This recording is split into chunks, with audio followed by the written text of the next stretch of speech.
So good afternoon, everyone. I'm just going to go ahead and get started because I know some of you need to move on and go back to work. I don't want to be holding you up. So what we're going to do is start talking about the FSS program and what it is. And then we're going to go ahead and discuss how you're eligible for the program.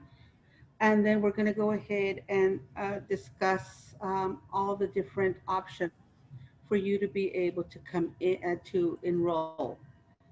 So the first thing I wanted to talk to you about is that the San Diego Housing Commission is a move to work agency.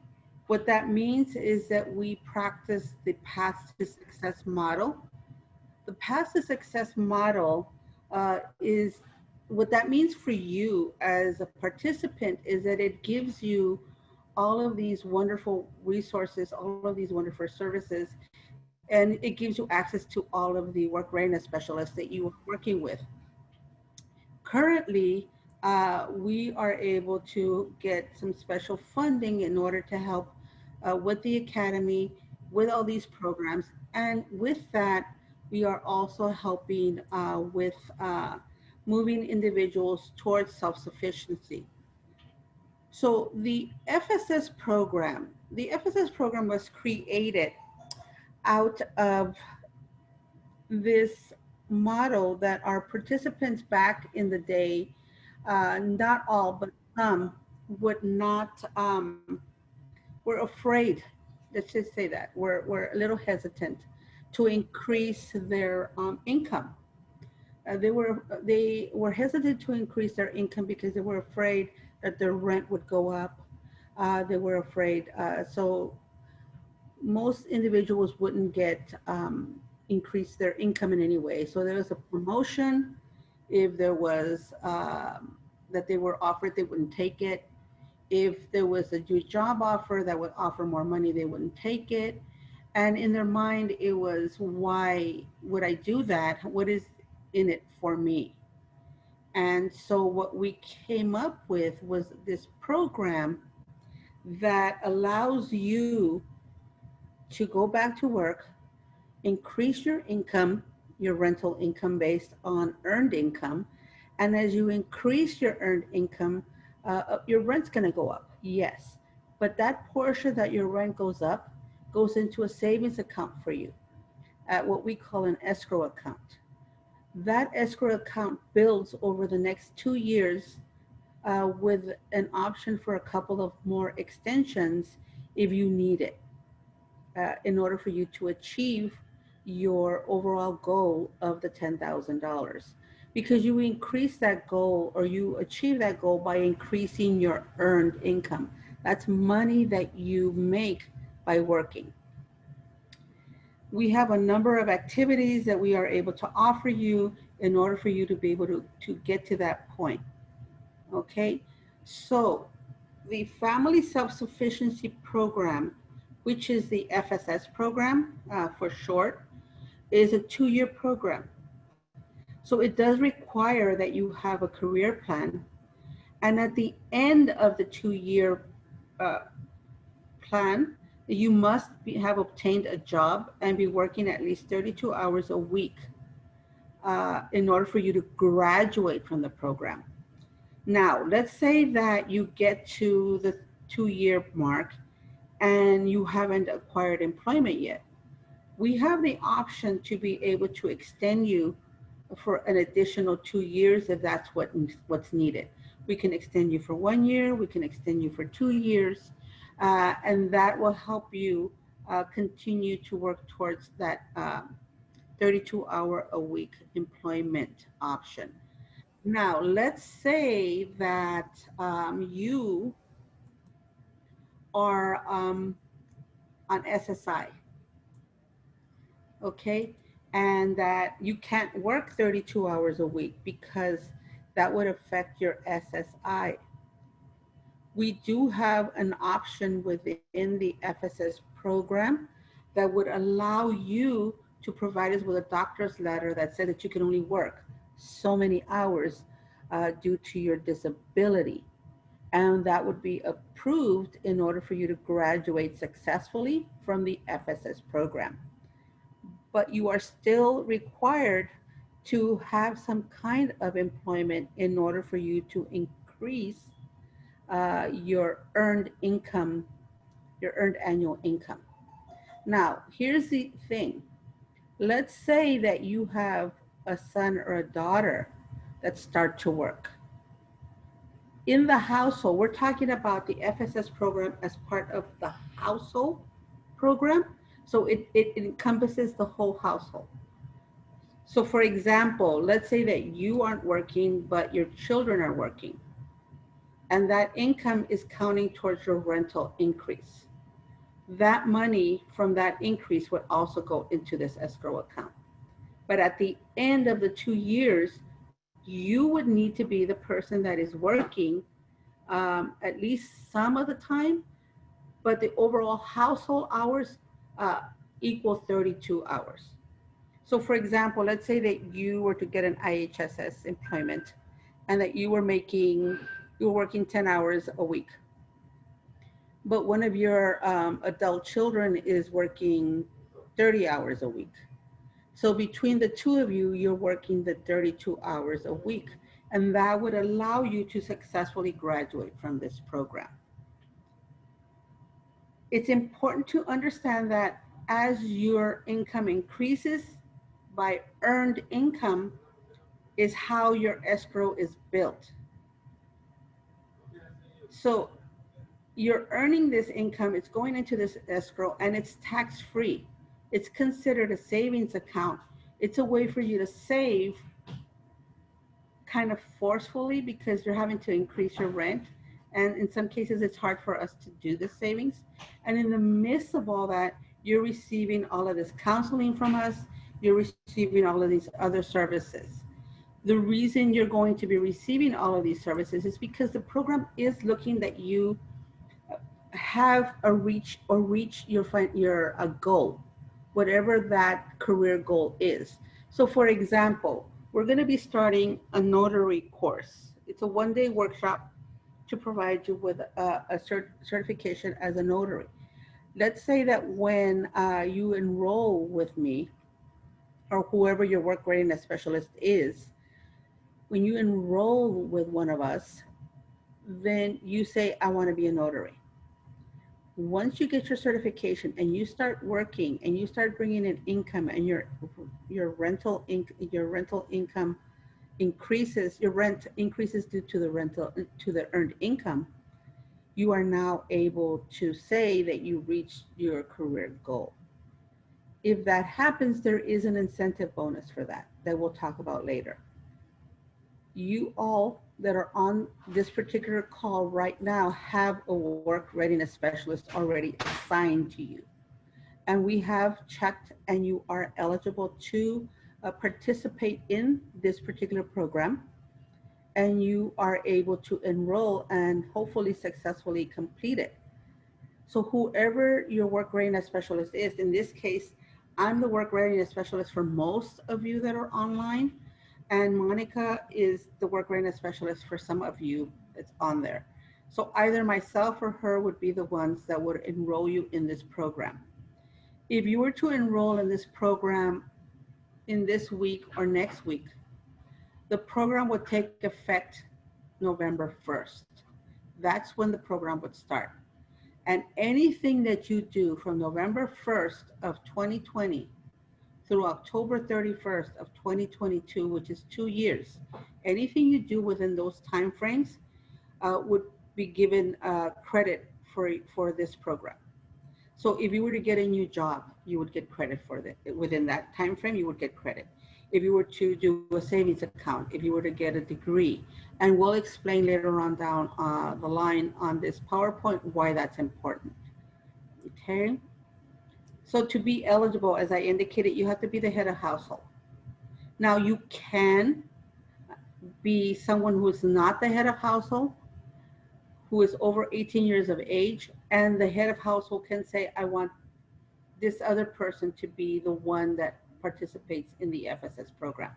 Now the head of household would need to be disabled or would need to be unable to work in order for that to happen. Okay, they would fill out a head of household authorization form allowing us to enroll the other person into the FSS program. You should not be moving or in the process of moving. In other words, there should be no RAFTA packet issued. So once you're stabilized in a unit and you're in that unit and you're living and we're paying for your portion of subsidy, then you can enroll in the program. Okay, you can re-enroll into the program if we get an approval from our director and you've never taken money before out or been awarded money before through the FSS program. So the FSS program is a once in a lifetime program for the household. What does that mean? That means that if you participate in this FSS program, you graduate successfully in 2 years, you get those $10,000 and you decide that you're going to go ahead and move and you take those $10,000 and purchase a home. Leave the Section 8 to your daughter or to your son or someone else in the household. That person that stays in the household can never acquire or enroll in the FSS program again. It's a once in a lifetime under the T number. So that means you can't ever do it again. It's a once in a lifetime. That's why we want you to do well in it. We want you to be able to get the most out of it, because once you complete it and are given whatever funds are in there, you cannot re-enroll in the program or ever do it again, or anyone in your household can do it again. If there are any questions regarding any of this, we can answer them later on down the line after we complete the presentation. Okay, so you must have an active housing choice voucher, and it has to be in good standing, which means you can't owe the San Diego Housing Commission any money, or the landlord for that matter.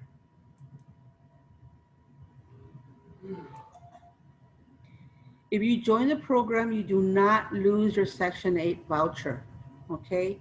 That's not what this program is designed to do. It's not designed to hurt any of our participants. It's designed to help you. If you withdraw from the program and you do not lose your Section 8 voucher. So we're not here to take your voucher. If you say, you know what, Juanita, I don't want to do this anymore.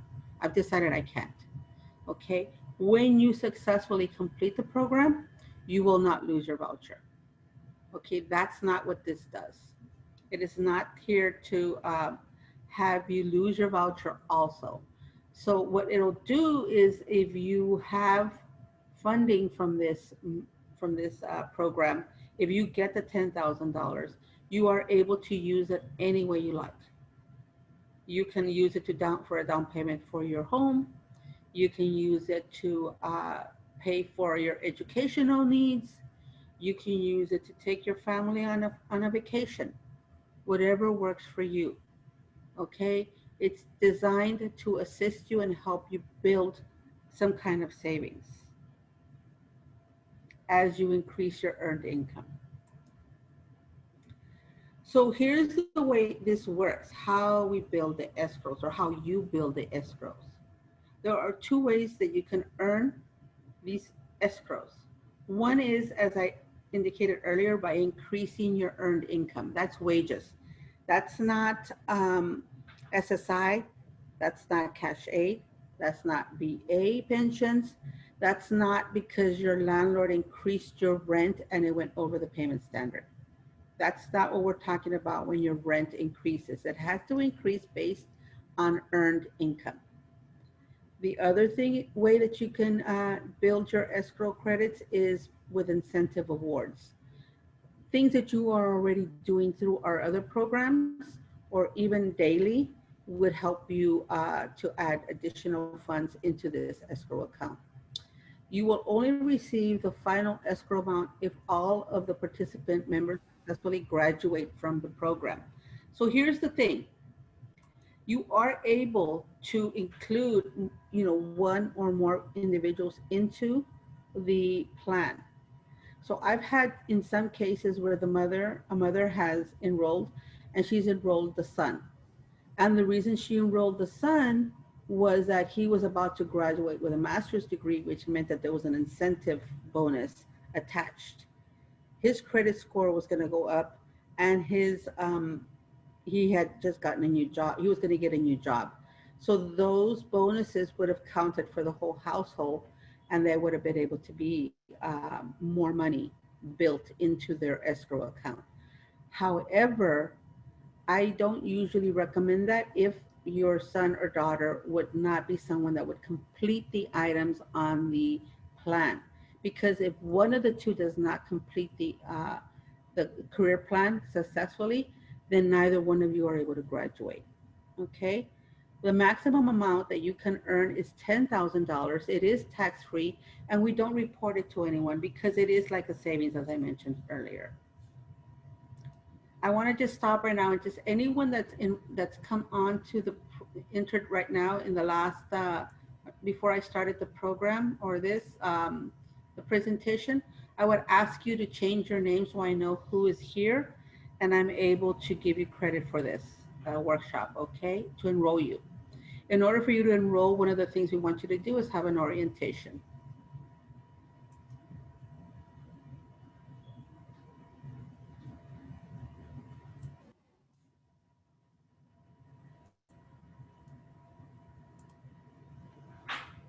Okay, so increase in earned income.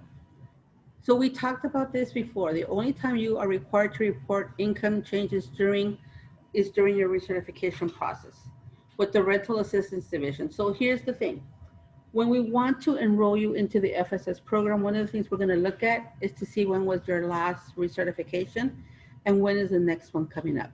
Because you're not necessarily having to inform anyone that your income increased for within 2 years of your recertification process, which means that your rent remains the same even if your income increases. Okay, so you want to try to do it closer to the time when you know your income is going to start to increase. We're going to do a recertification, and your rent's going to go up, and you want to enroll when your earned income is at the lowest, when you have either no earned income or your income is very low and you know you're going to start increasing your earned income, because we take what we call a baseline of earned income when you first come in to the program, and we're looking to see, okay, how much is this person currently earning? And that's what we're going to use as the baseline. As your income increases, from that baseline is where we're going to start to set the the earned income um, increases.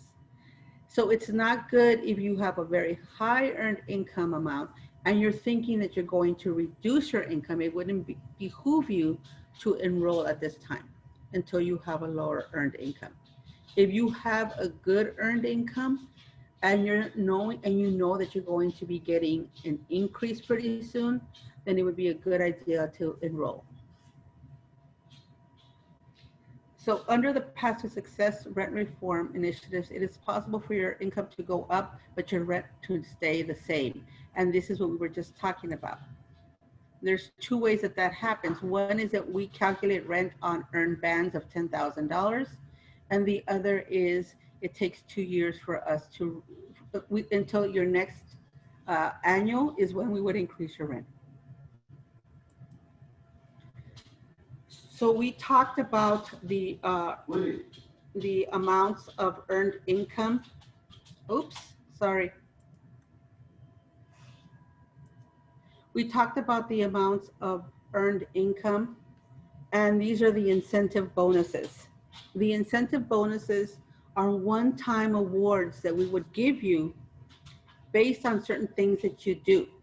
So for example, if you participate in a benefit screening process, because we screen our participants for benefits to see if they qualify for any different benefits that they may not be taking into account with, then those are the people that we want to go ahead and provide that service for. So we could do that, and at the same time, uh, give you an additional, sorry, give you an additional $50 into that account.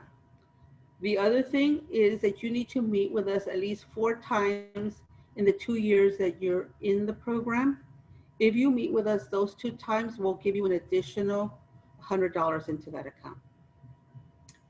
Some of you are already working on your credit with me, and so if you increase your credit score even by 1 point, uh, we will give you another $100 into that account. If you graduate from a vocational program, so some of you are currently going through the BCO or the CNA training. Once you graduate from that, if you graduate after the November 1st date, you get an additional $100 going into that account. If you are able to jump a tier, remember we were talking about the $10,000 bands of earned income.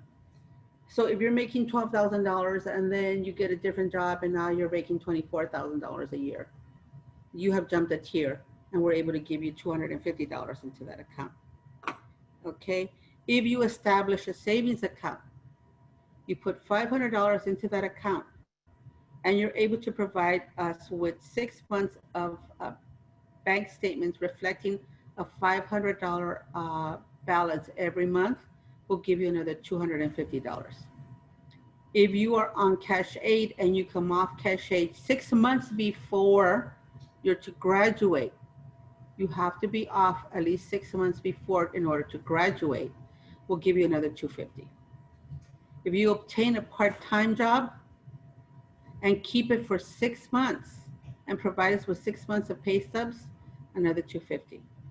If you graduate from an accredited 4-year university, either a bachelor's or a master's degree, another $250. If you get a full-time job and that full-time job you hold for 6 months, another $500. If you reach your goal, another $500. And let's say that you get a wonderful job earning $22, $25, $30 an hour, okay? And it gets to the point where we're helping you with less than $250 of your rental portion, of our rental portion, then we'd give you an additional $1,500 a month. So between all of these different one-time incentive bonuses and your earned income increases, you have the option to build up to the $10,000. So how does that work for you? So let's say you join in this month and you become effective November 1st. And currently your rent is $500. And you're only paying $100 a month of rent, let's just say. And the Housing Commission is paying $400 a month. When you get a job and you advise us of your job, your rent's probably gonna go up, maybe $100, $200, right? So now you're paying $300 and we're paying $200. What that does is it puts $200 a month into that escrow account, okay? When it gives you those $200 a month, and that's every month, so think about that for 2 months, you are not going to be paying more than, $200 are going to be going into your account every month for 2 years. So that's $2,400 a month, just there, if it were to go up $200. Okay, now let's say you add $100 for participating in the program, you add another $100 for the annual engagement, and you finish your, let's say you finish your CNA training. Now you've gotten the $2,400 plus $200 more, that's $2,600. The more your income increases, the better it is for you to increase the escrow balance in your account. Okay? So when you graduate, how does all that work? After you complete all of the career plan steps and you reach your final goal and you're off cash aid for 6 months, you're able to, and you're okay to continue to receive Medi-Cal, food stamps, SSI, and you're employed at least 32 hours a week, or the household has employment of over 32 hours a week, then we complete a packet to graduate you from the program and give you the money. Okay, so now I'm going to go ahead and take us off of the PowerPoint, and I'm going to open us up for questions. Let me go ahead and put myself on video so you can see me. And if you need to speak to me or ask me any questions, I am here for any responses, okay? First of all, with a raise of hands, how many of you are interested? So let me see the questions. I need to log off and get back to work. Will you be able to send me the slides? Yes, I'll send the slides. And if you're interested in enrolling in the program, what we want you to do is email your caseworker so she can send you the FSS contract. The FSS contract is what we sign and make effective for you in order for you to be able to enroll. With it comes the plan, the career plan that we're going to go ahead and give you. And at that point, it tells you when everything is effective and when you need to meet with us every 6 months. If you're still employed at full time, it still counts. It wouldn't count for new employment, but it would count as income. And as you're increasing your earned income and your rent goes up, then that money goes into your escrow account. Now, bear in mind that if you're running into an issue where, let's say, you're not working when the 2 years come up, we can then do an extension, and that extension would give you an additional year to try to get that in and up. Our goal as your work readiness specialist is to make sure that you are able to build that escrow as high as you can, because it is a one-time in a lifetime program. We want you to get the most out of it. So that means that in the first 6 months, we're going to see where you are, and we're going to determine if it's something that's really going to move you forward. If not, then we need to figure out how to get that money to start flowing so you're able to increase your income. Okay. In most of the cases with me, I try most of my clients are getting anywhere between 8, 9, 10,000, all of them. To this point, the ones that I have in the programs now. But because we're constantly, okay, what are you doing? Where have you gone? Are you working? If you're not working, do you want to increase your income? How do you want to increase it? So forth. Okay. So if you're interested, I want you to email me and say, Juanita, you know what? I attended the orientation. I'm interested in applying. And then what I will do is I will send you a DocuSign form. That DocuSign form will have the contract and it'll have the career plan in it. Okay, it gets signed by both yourselves and myself, and then we submit it to our analyst, who then begins the process of establishing the FSS escrow account effective November 1st. Okay. Hi, Juanita. I have a question. Sure. So I was in this program before, and somehow my worker got switched, and I was never able to get in touch with anybody, and I don't know what happened after that. So am I still eligible to participate in the program, or? If you did not pull any money out of the account at all, you are eligible. What we would need to do is complete a waiver form. I would send you the waiver, you complete it and just say, you know what you just said to me. At the time I applied, there was a switch in work readiness specialists, and we were able to determine who that was, and the contract expired. And so Okay. then our boss will allow the waiver, and then we're able to enroll you at that point, as long as there was no money pulled out. Because back in the day, before this is a new version of what we had before. Oh, okay. The old version had no limit on how much you could build in your escrow account. It was a 5-year program, with no limit. So back then they were making 20, 30, $40,000 in 5 years.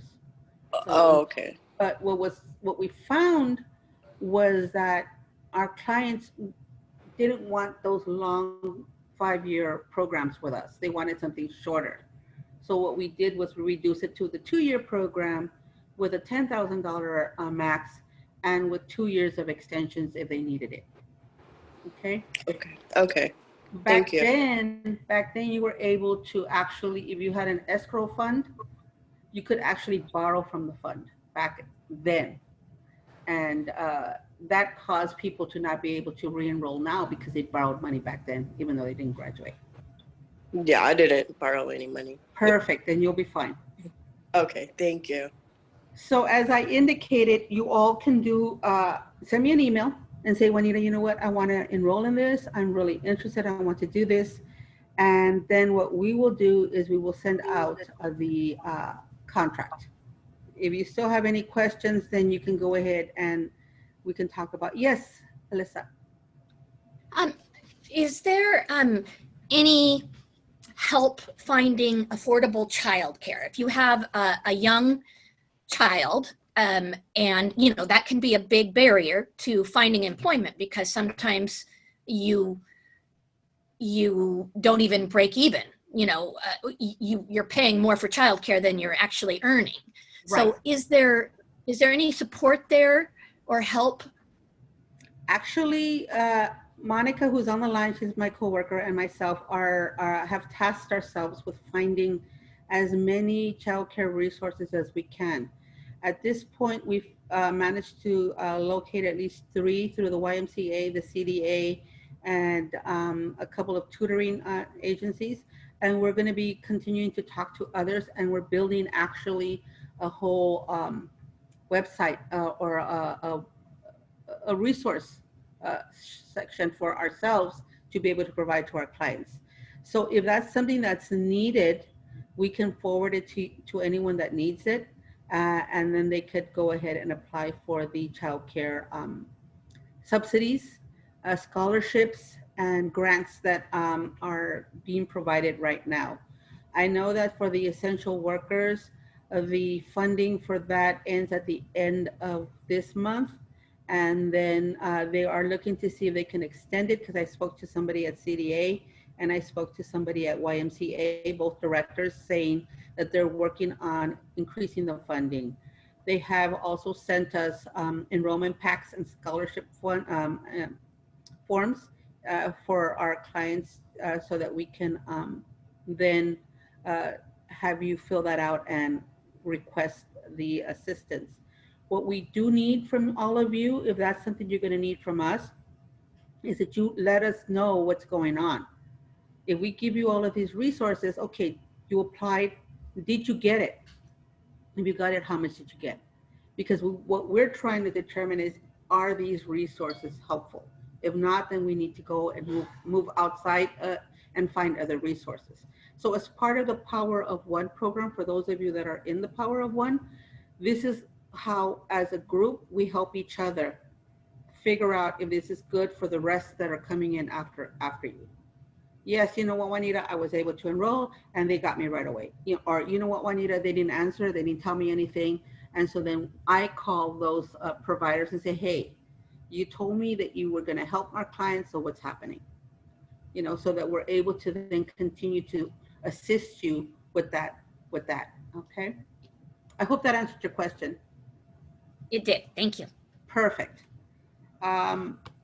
So then at this point, as I indicated earlier, please go ahead and send me an email saying I'm interested because the person that's going to send the DocuSign forms to you needs your email address. And so what I'm going to do is forward it to them so they can then send both. Okay, the career plan and tell me what your career plan is going to be. Okay, so I want to be a CNA. I want to be in medical field. I want to be in admin assistant. I want to be a notary, whatever it is that you're going to be, because I need to add it into the career plan. As I indicated, when you reach your career goal, you get an additional $500, right? I have a question. Sure. Hi, Juanita. Hi, how you doing, Miss Davis? How you doing, um, Patty? okay, I have a question. So Sure. if you're working like part-time, if you find a Mhm. job working part-time, how does extra classes or how do you build your escrow? You build your escrow. So let's say in your, let's say for example, you have zero earned income right now, and we enroll you. Right. Okay. And so what we're showing is that you had no earned income at the time. But Okay. in your household, you have a son and you have you. And let's say that you start working part-time, working 10 hours a week, and you're going to part-time school. And your Okay. son starts working full-time. Remember that both his earned income and your earned income What is count your email towards that address? escrow. So you're still building the escrow. Okay. Oh, okay. Okay. And so at the end, let's say that you get your credit score up and you get your $500 in a savings account because you got your income tax return and you put it in there and you held it for 6 months and didn't touch it. Right now we've got an additional $500 that have been saved there, and we put another money in there. And then when you're getting close to your graduation date, maybe 6 months before, I tell you, you know what, Patricia, I know you're on cash aid. I know not you, but I know some of my clients are. So I say, you're on cash aid. You're going to need to come off of it, or what do you want to do? Because I've had some clients that say, I can't get off of it right now, Juanita. I still need it. So I go, okay. Once you go over this, into the like 3 months before your contract will expire, let's get you an extension so that you have a little bit more time to get yourself ready to get off of cash aid. Okay. Because I Okay. know that in some cases we're it's scary when you have kids to just get off of it. Okay. Yeah. All right. But you were saying something about like all these other classes that you could take. Yes. You get the $100, you get $50. Do you have to take those classes, right, to get that amount of money, right? You have to take something. You can come to me and say, you know what, Juanita, I just got my AA degree. I finished. And I go, okay, just give me the degree and then I'll submit it. And then they give you money for that. They put that bonus money into the account. Or I took a class. It doesn't have to be through us. You can take a class anywhere Okay. and say, I got a class and I did this, and here's my degree or here's my certification. And so we take that and we submit it to our analysts who will approve it or not approve it. Okay. So if you don't take a class at all, even though, like, say, for instance, you working part-time and you don't take none of the classes at all, you won't get the full 10,000, right? You could, depending on what you do. I've had people that, I had one client that I enrolled and she had no earned income. Okay. And then she got a job making $20 an hour. So she was putting in like $500 or $600 a month, every month into the escrow account. At the end of 2 years, actually before the end of 2 years, I told her, well, you've reached your $10,000 mark. Do you want to graduate? And she said yes, and that was it. And she didn't have to do anything else. Okay, sounds great. You The answered my the, question. the incentive the incentive bonuses are there so that if you're not reaching that $10,000 mark, here's other ways that you can still reach it. I get it. So you Okay. don't end up with no money. You know what I mean? Right, right. Okay. Thank you so much. You're Sorry, welcome. Juanita, I have a question. It's Jacqueline. So my question I have real quick, if you, so I get what you're saying as far as finishing a certificate, things like that. But what if you, I'm going to give you a scenario. So what if you lose your job before, like, the 2 years? Like, and then you don't find employment again? Do you get kicked out of the program? Like, No, what? not at all. What will happen, let's say I've had clients that have had been working Because some and jobs are like on call or at will, because California is an at will state. right, So they can let you go for any reason. right. So I've had Right. clients, let me give you a story of one of my clients that I enrolled her, and she went through the BCO program or the CNA training program. And then one of the first ones, and then it turned out that she had some felonies and wasn't able to complete it. And at that point, she's like, okay, so what am I going to do now? I'm already in the program. I'm getting, you know, what? Okay, I go, so let's try clearing up your criminal record first. Sponge it, yeah. Mhm. And then once we do that, let's try to get you different types of trainings until you can get into this. Right. She ended up doing IHS. We got her through the advocacy program that we have with SSI, with the legal aid to get SSI to take care of the kids. So she's working as a caregiver for her children because they have diagnosis letters. And so now she's working. Once we got her record expunged, we were able to do that for her and get her back on. And so she's actually going to be she's graduating pretty soon, and she's got almost $10,000 in there already. It took us 2 years to get her there. So here's the thing. If you're my client, I am not going to let you lose out on this because this is a great opportunity. We're going to figure it out. But see, it's important that if you are with me, you're also letting me know, you know what, Juanita, I lost my job. What am I going to do? Okay. And so we start creating a plan to get you where you need to be, right? To get you back there and get you making that money. Now, here's the other thing. Trying to figure out, like, if there was any, like, you know, like if you have to stay, like, obviously we all need to be working, but I know when I had left my job, I was paying a lot for my rent, even because of what I was making hourly.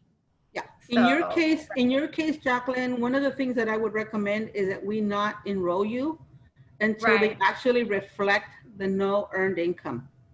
Okay, because that's what I'm worried about. Yeah, and that's one of the things that we all look at. We're going to review your file, and we're going to say to you, you know what, it's not good for you to do it right now because that money's still reflecting there. Wait until they take it off, and then we'll enroll you.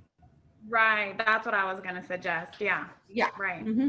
Okay. And because we know our clients, we already know who we can enroll right away and who we need to wait on.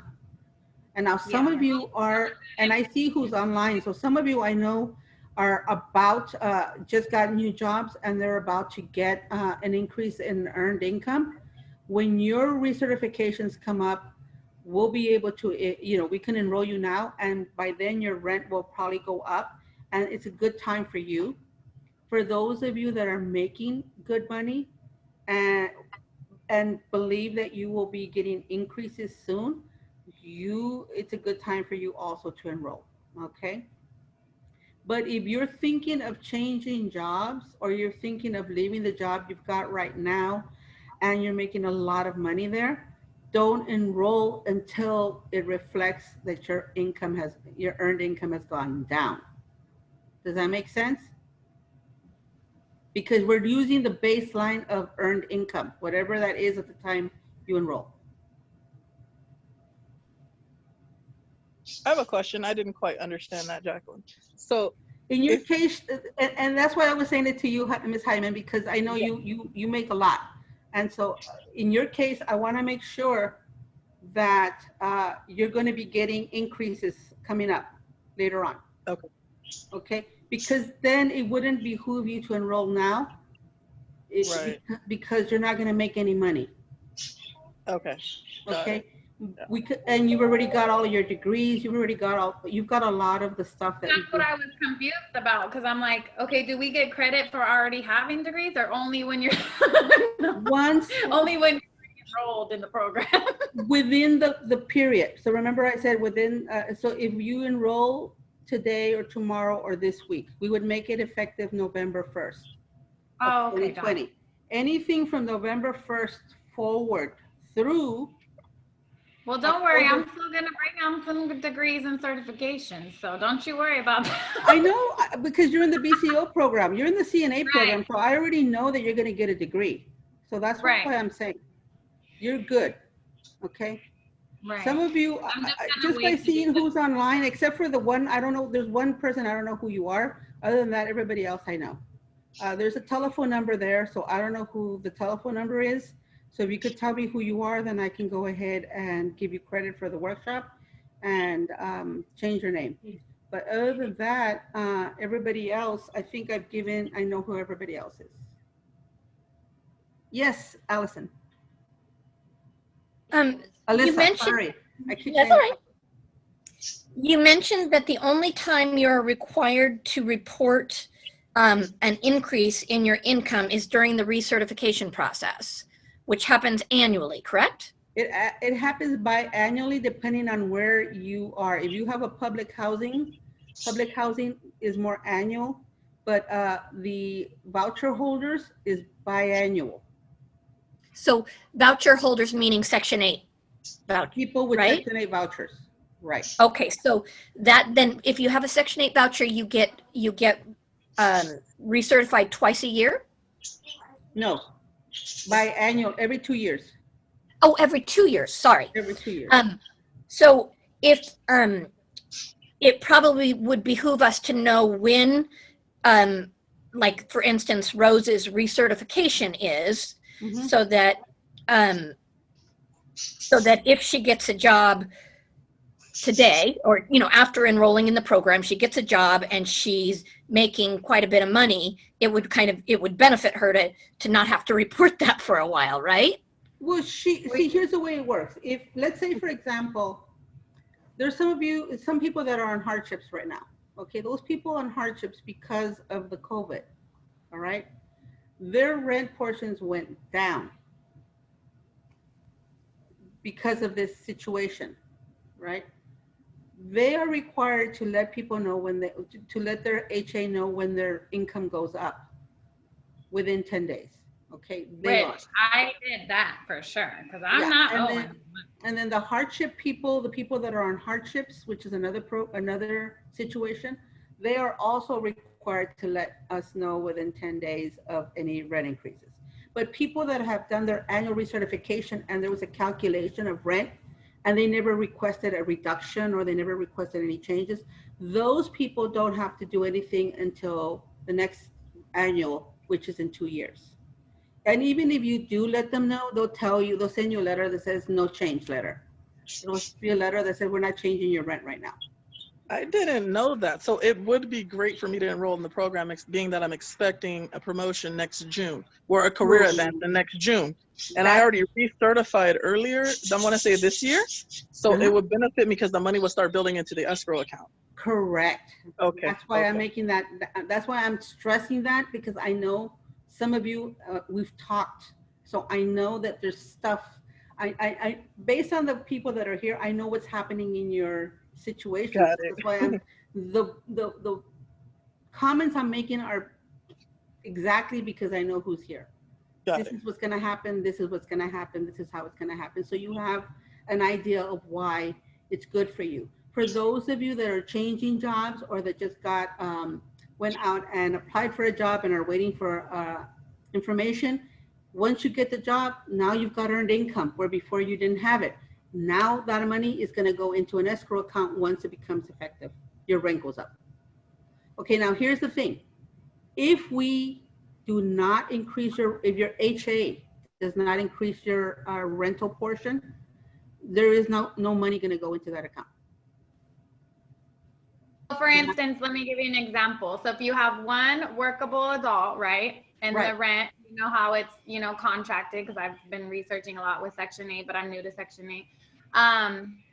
One workable adult, your rent like $400 if you're not working, Right. But say you start working, then obviously it's going to start paying into that escrow. But say, for instance, you're not working, then obviously nothing's going to go towards that escrow account. So correct. Until you start back to work and start earning funds. And you advise your HA and the rent goes up. Right. Because I have people that'll be working and the rent won't change the rent because the research didn't happen within those 2 years. And so they're like, my rent, how come I don't got no escrow? Well, because you didn't tell the HA never increased your rent. Right. So it didn't increase due to earned income, therefore nothing went into that account.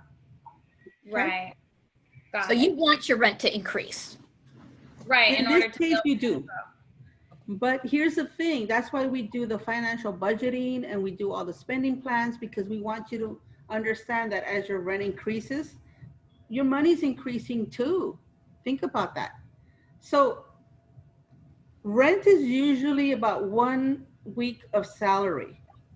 So if you're making $800 a month from Social Security, and you're paying $250 for rent, that's only leaving you about $600 a month, right?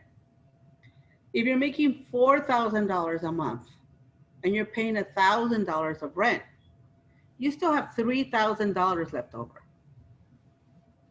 See, that's the concept we're trying to have people understand.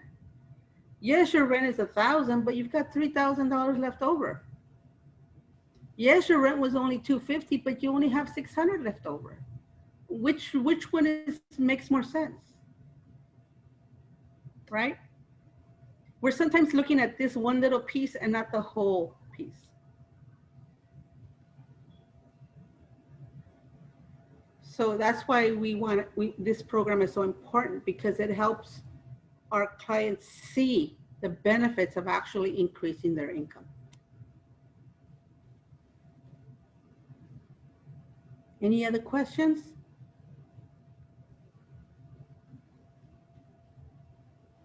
So what is the difference? Let's see. So for you that's going to be going off of work, if your rent, your rent goes down and it reflects as zero earned income, then it's better for you to enroll when that happens than now. And then when you go back to work, if your rent goes back up, then at that point, or your earned income starts to increase, that's when we want you to enroll. Okay? Perfect. Any other questions? No, thank you so much. I definitely understand now. So obviously you want to be working in order to enroll in this program. If you're not working and just going to school, then it's better just to wait. Right. Right. Right. But I think that all of you that are here are all individuals that are moving towards employment soon. And that currently your incomes are either going to increase or have increased, but they're going to be counted soon. So right. So I would probably, in my situation, I would just wait until my income increases more before I enroll. Decreases. Oh, decreases. Oh, because you were earning too much before. And so right now you're in school. And so when they reflect, you want them to reflect that there is no earned income. Got it. And then we enroll you. And then when you go back to work, now your income's gone up and now you're getting money going into that account. Okay, I got it. All okay. Right. Does that make sense? And that's because I know your case. That's why I'm saying right. it. Okay? That's why I was like, now I'm understanding. I'm trying to piece it like together. Like so. Yeah. Okay. All right, people. I'll look forward to seeing those emails if you're interested, and we'll be talking soon. Okay. And if you need to talk to me, just email me and say, Juanita, I need to talk to you, and then I'll call you. Okay. Not today, next week probably, but I'll call you. Bye, everybody. Thank you. Bye. Thank you. Yes, who's the phone number? Nobody told me. Who is this person on the phone number? Hello? Yes, who is this? All right. I can't give you credit if I don't know who you are. Let me see if I can. All right. Bye, everybody.